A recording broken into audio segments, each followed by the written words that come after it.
All right, week 6, principles of presenting. This builds off of the PowerPoint, the lecture, or I'm pointing this way, the one that precedes it. Writing your presentation, I think is what it's called, or writing your thesis proposal is what it's referred to as. For whatever reason, if you're watching this one first, can I actually recommend that you stop now and go back and watch the other one first? Because a lot of what I say in this will make a lot more sense if you have seen the other one, because I'm going to reiterate some of the stuff and build off of what was said there. So anyway, I don't know why you would do it in case you're doing this kind of Benjamin Button style and going backwards, whatever. So presenting. As I said in the previous lecture, this is actually probably one of the areas where you guys are most concerned. For most people, the idea of speaking to a group, even a small group, is really daunting, particularly when you're sharing something that you have created. And you're expecting, anticipating critique, evaluation, however you wanted to phrase it, from the particular group. So a few tidbits here that hopefully, once again, will kind of calm your fears and make the presentation process much easier for you. And then hopefully help you produce your best outcome. I really want to emphasize how important the presentation aspect is, because while your writing might be very, very good, your audience ultimately wants to see that you know the material, that you understand what you have done and what you've worked through. So presenting well is an important aspect of all of this process. So if this looks familiar, if you're having a little bit of a deja vu moment, it's because you saw this on the previous lecture. But once again, I want to reiterate, you are the expert. They are there to see you speak about this topic, about what you know more than any of the ones in the room, any of the professors in the room. Okay, so you're the expert. You got to put your expert hat on and understand, hey, look, I'm the captain now. I am running this show, right? And once again, it's not a prideful, boastful thing or anything like that. It just happens to be, put yourself in that mindset. This is my show, and I will be good at it. Okay? I will share what I know with all of you. So the committee wants you to be successful. Obviously, this kind of speaks for itself. The committee's not there to find what you did wrong so much as see all the things you did right. And make sure that you do more right, basically. And to that end, of course, the proposal is a formative exercise. They want to make sure that what you present here is even better by the time you get to the defense. They actually want to help ensure that your defense is easy.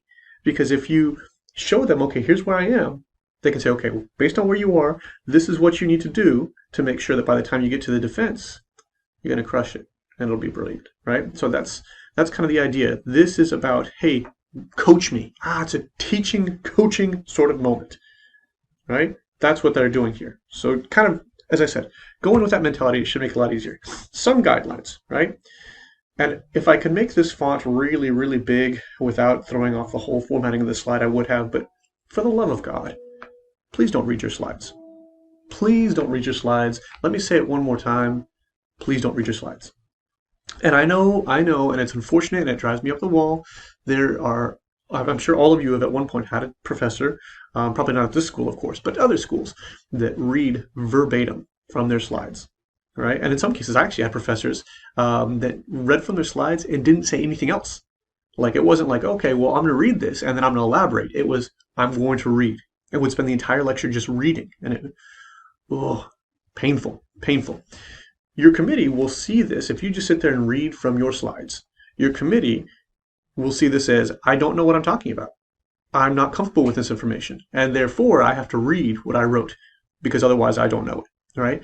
It is a cardinal sin of presentation. That's why I put it first here. And as I said, the font should be ginormous. It should get its own slide. I cannot overstate how important this particular guideline is, right? Don't read them. And there's nothing wrong with saying, oh, what was the name of that study? Oh, yeah, Smith and Smith 2003. You can go back and point out things, and if there's a quote you want to read, that's fine. But you are never, never, never to read word for word from your slides on any kind of consistent basis. It will just completely derail you. In many cases, your committee will stop you and tell you not to, and ask you to proceed without reading, right? Because that's awkward. So, right? You can, of course, use note cards. There's nothing wrong with that, right? And if, for example, if you're presenting via Zoom like this, you can even put your note cards in front of your computer off camera where they can't see.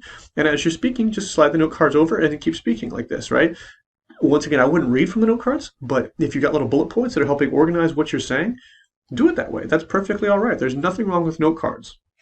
It's just the reading directly from the slides, right? This one, I've already mentioned it in a previous lecture, and I'm going to reiterate this, but I'm going to be cautious on how I do so. Um, you want to blur the lines between fact and opinion. Okay? And I don't want you to mishear me on this, so let me tell you what I mean by this. In your presentation and in your paper, right, in your thesis, you're going to be sharing a lot of facts, right? So this study said that, this study found this, blah, blah, blah, blah, blah, blah.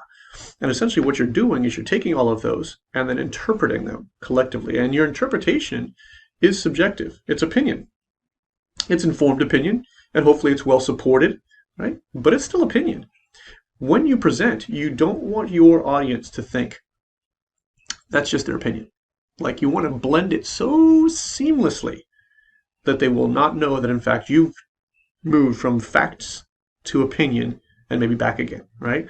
The example I like to use, if you like Caesar dressing, right? Like Caesar salad, Caesar dressing, right? Caesar dressing, one of the main ingredients of Caesar dressing is actually anchovies, which most people, myself included, hate anchovies. But Caesar dressing blends it so well with the other things, I don't even taste the anchovies. And I really, really like that dressing, right? This is what I want you to do. The anchovies are still there, but they're so seamlessly blended into everything else that you really don't know where that flavor begins and ends. And that's how you should write. And ultimately, that's how you should present, right? Don't ever say, I think, I feel, I believe, right? But you are sharing what you think, feel, and believe about this. And also, very importantly, stay calm. It's going to be okay. It's going to be okay. And I can't tell you the number of presentations where we've sat down and the person in the first 2 or 3 minutes is like rushing and scared and sweating and everything like this. And then by the end of it, they're cool as a cucumber, right? It'll be okay. It'll be okay. Because your committee, as I said, your committee wants you to be successful, and it's a formative process, right? So just kind of keep that in mind. Just stay calm. And I know it's easy to say. I know it's easy to say because I get paid to public speak all the time. So like that's not as a public speaker, as a professor. That's what I'm saying, right? So it's easy for me to say, oh, stay calm. It's fine, because I actually don't mind public speaking. But just keep that in mind. Just find your happy place as you go to speak, right? Know that God has brought you here, and God will bring you through it, right? He's brought you to this moment, and He will bring you through it.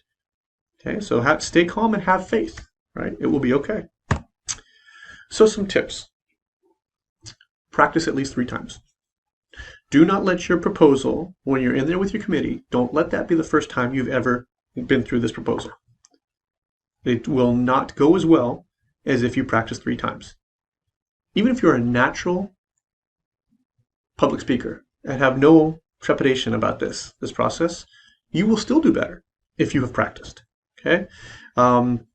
I say always practice 3 times. I would say practice to your dog or cat, practice to a friend, and then practice to a colleague, right? Because it'll allow you to address audiences slightly differently, and it'll also change the level of feedback that you get. Obviously, your dog or cat is just going to sit there and stare at you, right, and not give you any feedback. But you get the idea, all right? Practice at least 3 times, okay? Maybe more, okay? Don't be scared. And I know, once again, this goes back to the stay calm thing. Don't be scared. It will be all right. As I said, have faith that you will get through it, right? And keep in mind, too, I mean, and I've sat through some of these where I'm like, wow, this needs a lot of work, right? But usually when I think that, I say, wow, this needs a lot of work, but we can do this, right? And notice when I say this as a committee member, I say we, because your committee members are invested in this. They're invested in you and this process, and they want you to be successful. So don't be scared, because you're not up there by yourself. You are, in fact, a team of 4. You just happen to be the one who is essentially leading the team. There are 4 of you, though, so keep that in mind. And then kind of rounding this out as on the back end of the process is, do not see feedback as negative. Feedback is not negative. Even the best proposals will still receive feedback. There's still things that you've missed, still ideas you haven't considered, right? Still new directions you might take it, even if you have not considered that yet, right? So feedback ultimately is a positive process, right? So don't, and it rarely happens, but sometimes people get a little defensive, right? When somebody says, oh, page 28, you forgot a comma, or, you slip into the first person, or you need more references here. There's another lecture next week that will talk about how you incorporate feedback and what kind of feedback you'd expect to hear. But don't see it as negative. They're not attacking you. They're simply saying, this is good, but let's make it better, right? And keep this in mind. The more feedback they provide you after the proposal, the better the product will be when you get to your defense. And ultimately, that's where you really want to shine. Proposal, it's okay if it's not great. I mean, ideally it would be, but there's still a lot of room for improvement. But the proposal, or excuse me, the defense, is where you really want to knock it out of the park. And if you get the feedback on this proposal and incorporate it well and address the concerns they have, then that makes this product that much better, right? So just keep that in mind, that it's not, oh, you've done wrong, or, oh, you should repent. May God have mercy on your soul. No, it's, this is what you needed to fix, so that this one over here is awesome. Okay? And as I said, don't be scared, because this whole process is about helping you do the best work you can.